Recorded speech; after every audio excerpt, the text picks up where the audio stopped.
Welcome back. In this video, I'd like to share an interesting article written by a UK friend of mine, Terry. Next month, no, this month to be precise, in a couple of weeks, he will turn his 80s. Used to be a manager during his working life, is, a decent and honest man. He's a person who cares about people. And in this article, he shares, his thought, his reflection about what is going on in our society. He's talking about what is happening in the UK, but we can consider that what is happening there more or less is what is happening in our country and in our society. And this is the article I'd like to share with you. The title of this article is "Why are so many old people today so apprehensive about the future?" And this is the article. I was just 10 years old when Elizabeth II was crowned in 1953. And I was living in a new Italy-built council house on a large new council estate where every street had a coronation party. The house I lived was in a group of 44 semis in a road shaped like a racetrack with an entrance halfway down one of the streets that joined the semicircle at each end. In the center was an area which was traffic, forming an ideal spot for the party. My dad, along with others, mowed a strip about 50 yards long for a series of races for parents and kids, where winners got a coronation mug full of sweets, whereas all the remaining kids just got a mug. Looking back, I don't think it was all about having a new queen, but the fact she was young did help foster a time for change. However, at that time, the UK was ready to party after the horrors of World War II. Yesterday, the celebratory parties were more muted and not as widespread, but again, they were tinged with a sense of relief after 2 years of COVID. I write a lot of articles for these and other Keystone Facebook pages, and they are quite miserable at times because today's old people have known better days, and many of them. Back in 1953, my parents and many of my relatives had survived the horrors of World War II and the First World War. Dad lost his dad in World War I. When he was only 3, so did my mum.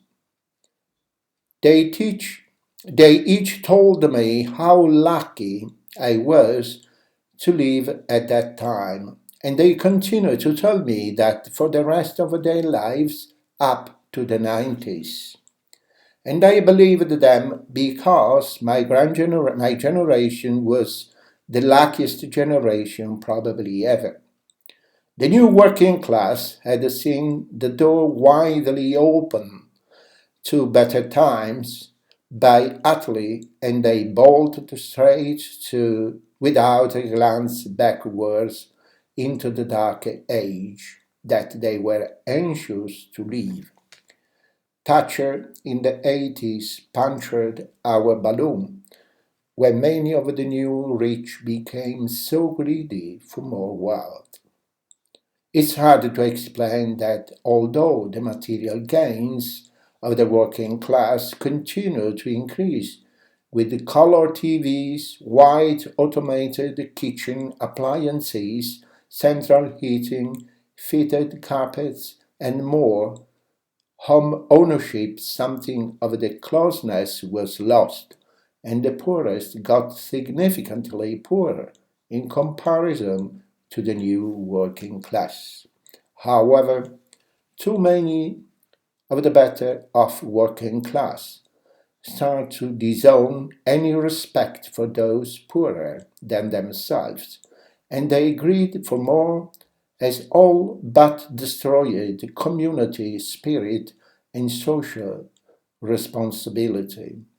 Of course, the requirement for both parents to work in order to afford a home has also had a significant effect, and this became more prevalent in the Thatcher years.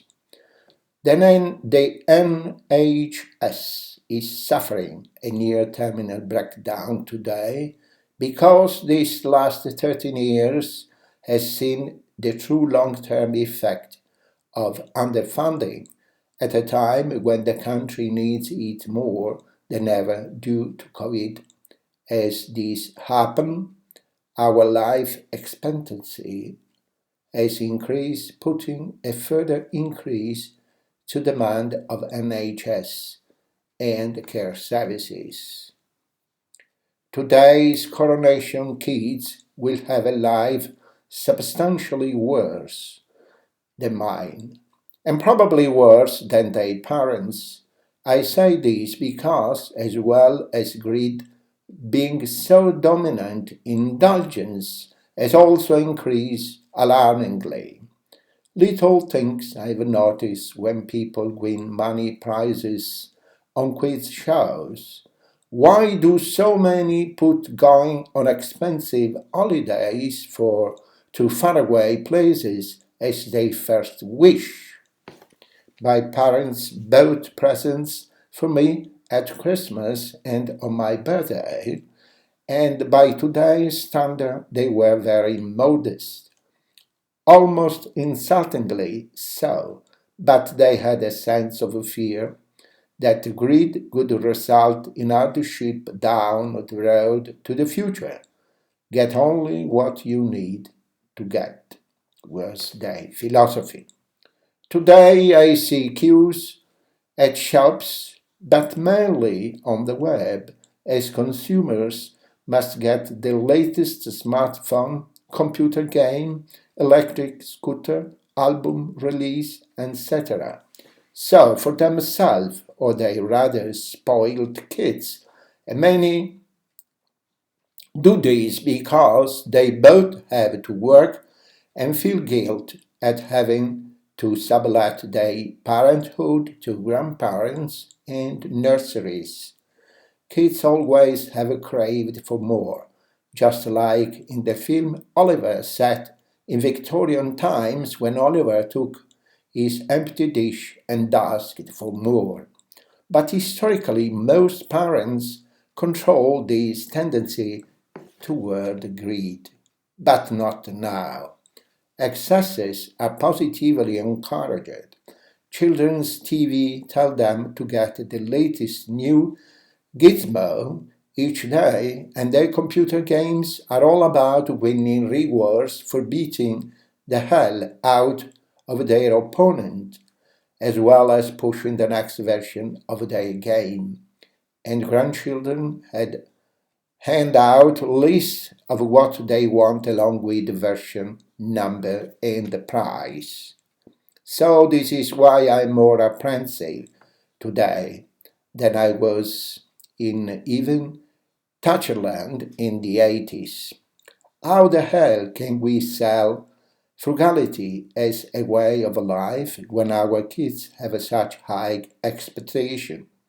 Parents feel obliged to keep up in the race for material possessions, and most are finding it impossible to stay solvent as they are blackmailed by their own kids into satisfying their needs, especially today with such a high rate of inflation coupled with a high level of greed in the inflated prices in the supply chain. My 21st was a special birthday. Now it is 18, when kids achieve their independence, and I was married at 23 and moved into my first home with a single earner mortgage at the age, but many are now still in their parents' home in their 40s, and to own a home is coupled with the lottery win as hopeful wish where the odds of owning a home are at the same. My children were the last of the lucky generation, and they are now having to face up the consequences of the greed and over indulgence of early generation, because it is their successor that I am worried about.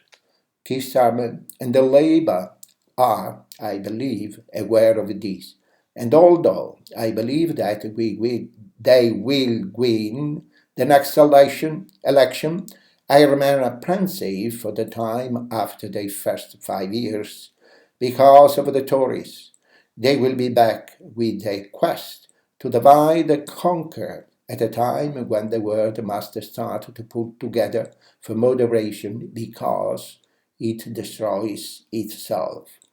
Are the voters addicted to this materialistic existence, like addicts with they tolerate cutbacks required to restore the solvency of our country, or continue with their materialistic actions? Again, being from a luckier generation, I will probably be lucky enough to not be around to see much of the 2030s. So good luck to those younger than me, because without a rather fundamental change in mentality, things just maybe will not get better. This leaves me with a mixture of emotion, apprehensive, angry at the divide and rule ethos of the Tory party, and very sad for our youngsters. Thank you, Terry, for these thoughtful words, for this quite interesting article. Thank you so much. And thank you so much for watching. Bye bye.